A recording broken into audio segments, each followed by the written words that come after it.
Hello. J'avais déjà acheté une lumière avant, où je suis allé tout au fond. Sur le côté, je vais faire des trappes ici pour rentrer derrière, là, dans le petit espace qui n'est pas grand, vous verrez. Là, ma maison, elle fait 10 mètres de long. Du coup, pour rentrer ici, amener mes panneaux, me faufiler au bout des 10 mètres de long, réussir à les glisser entre les chevrons, entre les pannes, ici, les insérer, c'était pas simple. Bon, bah là j'ai mis des planches hein, entre chaque solive. Ben, on va voir comment c'est foutu au bout. Il y avait de la laine de verre et tout un tas de trucs sur les... Donc je l'ai écarté. J'ai déjà fait les côtés là, où j'ai rempli de laine de bois. Et on va voir quand c'est vide, comment c'est. C'est une maison qui fait 10 mètres de long. Donc il faut prévoir des planches d'appui. Et rien que ça, c'est un peu sportif. Bon, il y avait ces isolants minces là, qui étaient là. Je vais laisser ceux du bas, mais ceux d'en haut, je les ai enlevés pour que ça respire un peu. Ça empêche le rayonnement des tuiles qui viennent chaud dans mes pieds. Voilà, donc là, je sais pas si on voit bien. Donc là derrière, ça c'est un placo. Là il y a les rails à placo qui sont fixés directement sur les montants de bois. C'est du placo qui avait un peu de polystyrène. Il y a 8 cm de polystyrène. Mais ça suffit pas pour faire une isolation. Et jusque là, il n'y avait rien d'autre que ça. Et l'idée, c'est de glisser alors là, j'ai pris de la laine de bois. Donc du coup, ça se découpe en panneaux. Là, sur les parties verticales, on a mis des chutes. Parce que ça va bien sur les parties verticales. Et ça va bien du coup jusqu'en bas. Là, il y a les solives. Et là, on voit le placo. Là. Ça, c'est le rail à placo. Du coup, fixé sur les solives. Ouais. L'idée, donc, c'est là descendre jusqu'au placo. Et ensuite, on va remplir de ça ici de watts de cellulose soufflé sur les parties du coup horizontales, parce que c'est là où ça se fait bien. Sur les parties verticales, ça tient pas. Et donc, ça à la rigueur, ça va, parce que c'est relativement accessible. Là où c'est plus compliqué, cette partie-là. C'est-à-dire la sous-pente. Ici, c'est pareil, donc là, il y a le placo vertical et placo qui part en biais. À 45 degrés pour ma part. Et là j'ai un espace qui n'est pas du tout isolé. Et après on tombe dans les combles là. Je vais mettre de la laine de bois. Juste découper la dimension, je vais le pousser au fur et à mesure. Je vais mettre 100 mm d'épaisseur plus 80 mm d'épaisseur au-dessus. En joint décalé. Déjà en 180 mm d'épaisseur directement ça n'existe pas et puis c'est plus galère à mettre. Il faut qu'il y ait une lame d'air au-dessus de l'isolant pour que ça puisse respirer. Le montant il fait 220 mm de haut et moi je vais mettre 180, comme ça ça va laisser à peu près 5 cm. Mais avec les rails à placo, les irrégularités, quand on regarde à côté, il reste un petit jour quoi. Il n'y a pas grand chose. Voilà. Et en gros on finit, ça donne ça. Alors là j'ai mis un peu de laine de verre entre les deux parce que j'avais ça sous la main pour combler. Et puis il y a un plan qui arrive en biais, il y a un plan qui arrive en vertical, donc ça fait un truc en triangle qu'il faut combler avec un truc souple. J'ai mis de la laine de verre, ce que j'ai trouvé sous la main. Ça se fait aussi en laine de bois, je me suis pas pris la tête.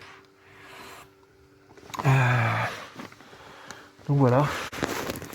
Voilà ce que ça peut donner sur les parties verticales.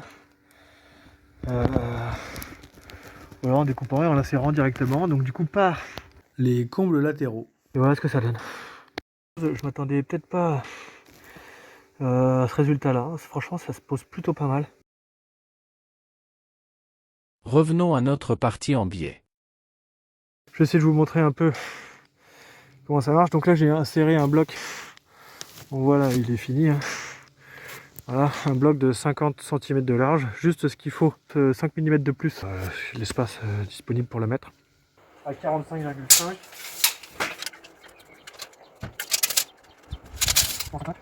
Moi, c'est plus facile de mesurer avec quelque chose de rigide. Hein.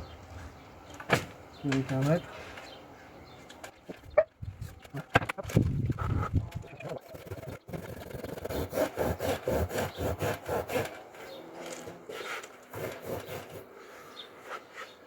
Là je m'étais mis bien sur le bord, hein. Sinon ça a tendance à se déchirer. Ça marche à peu près bien, on n'est pas au centimètre. Donc là il tient tout seul. Et ensuite je vais le pousser. Hop. Ça rentre assez bien, alors des fois ça rentre un peu trop bien. Et dans ces cas-là, il faut caler sur les côtés. Il y a les rails à placo. Donc, on voit pas grand-chose, mais je vais essayer de soulever avec ma main. Là, vous voyez le deuxième rail à placo. Je vais pousser là cette fois-ci jusqu'au bout. Ok. Donc là, je suis bien embuté en haut parce que je sais pas si vous voyez là. Ici, il y a une deuxième planche de bois là, au bout de mon doigt, qui fait que c'est plus court, c'est plus étroit en haut. Donc je suis embuté contre cette pièce de bois par rapport à la découpe que j'ai faite. Et je vais venir redécouper quelque chose qui est plus court, mais je vais le mettre par au-dessus, par le comble. Donc là je vais remettre une deuxième pièce de 100 qui va s'en suivre. Et après je vais mettre par-dessus une pièce de 80 mm d'épaisseur. Là c'est 100 plus 80.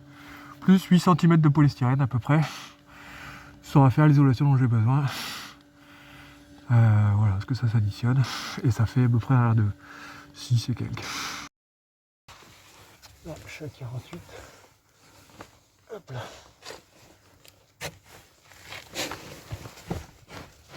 Hop. Voilà, c'est inséré. Et après, je pousse. Hop. C'est pas très dur à pousser. Ça va. Et après, j'arrive bien embuté contre l'autre. Je me suis loupé, mais voilà, j'ai mis le deuxième au-dessus. Donc là, on voit qu'il y a un petit jour au-dessus. Et là, je vais pouvoir râler avec ma main, hop, appuyer bien. Du coup, c'est pas sensationnel, mais je vais le récupérer aussi par au-dessus. Dernière plaque, pareil. Bien. Dernière plaque de 80, parce qu'il y en a encore une autre en 100 à mettre. Hop. Là je pousse parce que je suis embuté contre le 100. Il faut que je vienne que je passe au-dessus. C'est pour ça qu'il faut laisser un jeu d'ailleurs un peu plus important que les 2 cm nécessaires pour la ventilation. C'est pour la facilité de mise en œuvre, regardez. Là, voilà, comme ça je suis bien au-dessus. Je sais que je suis au-dessus. Je peux pousser tranquillement. Si j'ai pas ces 2 cm, franchement c'est juste. Là j'ai plus que ça, j'ai 5 cm, comme ça je suis large. Ça facilite la mise en œuvre. Et après, je pousse. Hop.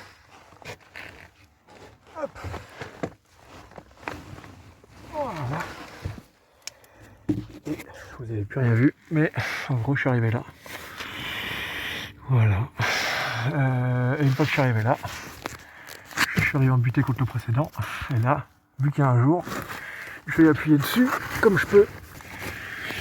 Je peux passer le bras. Hein. Comme ça, il y a bien un jour tout du long. Voilà, on va voir. Et après, là, je vais remettre encore un 100 en dessous. Voilà. Et là, je vais remplir cet espace-là, comme les autres endroits. Voilà, le 100 arrive un peu au-dessus. Le 80 est juste derrière. Ce qui fait que bon, c'est pas mal. Bon, maintenant, on va aller voir en haut, au-dessus de tout ça, ce qui se passe pour récupérer ce qu'on a posé, voir si c'est bien posé et poser le complément là-haut. Allez, c'est parti. Alors voilà en haut, voilà ce que ça donne.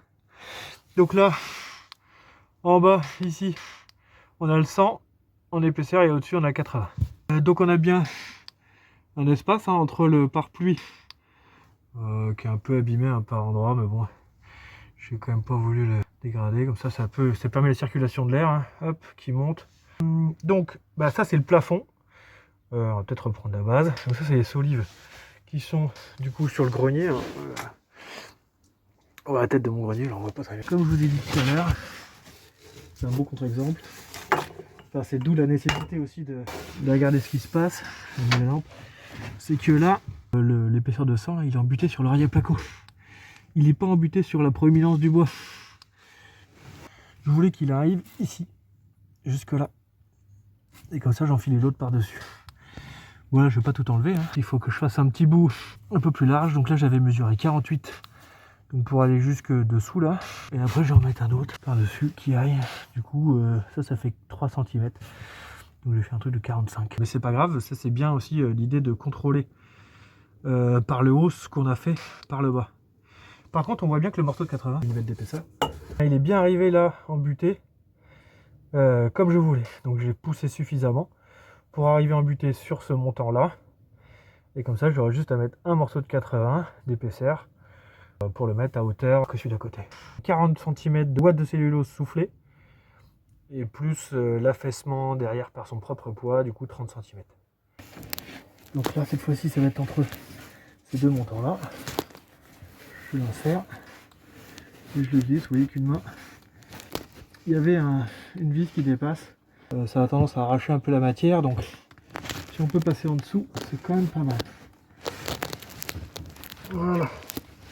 Là j'ai senti, on est passé en dessous. Là, de ce côté-là, pareil. Et là je continue de pousser. Et voilà. Là j'ai senti, je suis arrivé en butée. Le tout c'est qu'il n'y ait pas de trou entre les deux là. Je vais mettre une plaque ici, une planche de bois, qui va venir soutenir la plaque de sang aussi pour que ce soit bien joint, parce que là même en appuyant en fait ça baille tellement que ça marche pas. Il faut du soutien. Et un homme de soutien là, on voit que ça va joindre les deux et assurer la continuité thermique. Là du coup j'arrive à peu près à la hauteur voulue, hein, c'est 40 cm. 15 cm ça va venir jusque là, en boîte de cellulose. Voilà, j'ai mis le renfort ici. Du coup ça tient tout seul, je l'ai vissé avec une vis là et puis une vis là, avec du coup du bois que j'avais découpé. J'ai mis 10 cm de largeur plutôt, avec ça fait 1 cm d'épaisseur. Et maintenant que j'ai fait ça, je vais venir un petit peu tasser pour venir en contact ici, et surtout tasser celle qu'il y a derrière.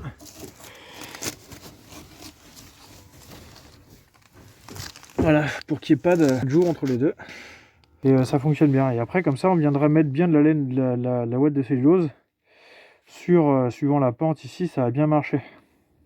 Parce que si ça avachit complètement, du coup, les gars, quand ils vont venir poser, ça va être compliqué. Il faudra soulever, etc. Donc là, comme ça, c'est bien calé. Cette laine de verre là, c'est l'ancien propriétaire qui a remis ça, qui était tout déroulé sur toute cette surface là. On voit un peu là, voilà, je l'ai replié sur la droite pour laisser un passage. Mais en gros, elle était juste posée et pas forcément dans les bacs entre les solives là. Et tout, je vais essayer de la mettre derrière sur toute la partie verticale. Là, j'ai 8 cm de polystyrène plus 10 cm de laine de bois, ce qui fait un R de 4,5. Ce qui est... Moi j'ai du matériau ici qui est assez sain, donc je vais essayer de le réemployer en mettant une grosse couette tout du long par dessus. On va atteindre un R plus élevé. Alors il y aura certainement des ponts thermiques, ça sera fait un peu à l'arrache parce que j'ai pas envie d'y passer du temps. Déjà j'ai fait ça, c'est pas mal. La laine de verre c'est du plus, on va dire. En plus ça m'évite de l'enlever et de la retirer. Donc moi j'en enlève, mieux je me porte. Bon, par contre ça nécessite de la remettre plutôt bien et pas au sol pour pouvoir poser la ouate de cellulose en soufflé. Voilà. Oh, bon là je vous l'avais dit, la laine de verre a été horizontale ici, a été posée. Je l'ai basculée sur le montant. Je suis en train de la raccrocher avec ces petites rosaces là que je mets à chaque solive, enfin sur les chevrons là qui sont derrière. Donc j'arrive bien à visser dessus. Du coup c'est des petites rondelles en plastique. Voilà les boîtes, donc c'est des rondelles en plastique. Il y a un petit capuchon, du coup monté ça fait ça. Avec une vis de 240 je crois, parce que la laine elle fait 200. Comme ça je vise de 4 cm dans le bois. Et voilà, et après il y a un petit capuchon, clac, pour éviter des échanges surfaciques avec la tête de vis. C'est juste du plus. Voilà, il y en a l'autre là, et là on est contre le mur. Avec la laine de bois qui est là-haut. Voilà, donc du coup on voit qu'il n'y a pas forcément de jonction entre la laine de bois et la laine de verre, mais comme je disais, c'est du plus. Et en bas c'est pareil, du coup on va toujours remplir avec de la ouate de cellulose. Je vais leur demander de bien bourrer en bas, déjà ça va faire quelque chose de pas mal. Donc là ça s'est un peu cassé la gueule là-bas, enfin j'ai pas tout redressé. Et après au fur et à mesure où j'avance, du coup je leur dresse. Mais le plus dur c'était le début, qui c'est assez sportif. Tout relever qui était couché ici, le mettre contre le mur, le tenir à bout de bras parce qu'il tient pas tout seul, et puis réussir à foutre la première vis. Et après une fois que la première vis est mise, c'est pas mal. 200 mm de laine de verre en plus, c'est quand même pas mal, ça se prend.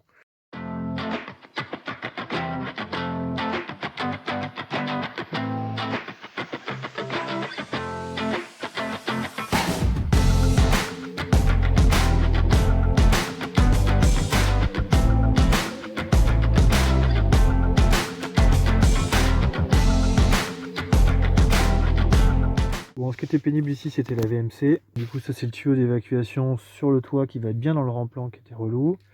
Ça c'est les deux tuyaux qui vont mener les salles de bain du haut qui passent par les combles. Ça c'est la cuisine et l'autre c'est les toilettes qui partent derrière là-bas, toilettes du rez-de-chaussée.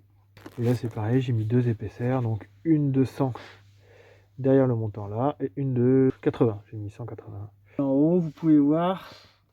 Du coup, c'est un peu galère. J'ai mis les tuyaux comme j'ai pu. Ils étaient déjà assez tendus et serrés. Donc, bon, je les ai passés en dessous. Donc, des fois, il y a une épaisseur d'isolant.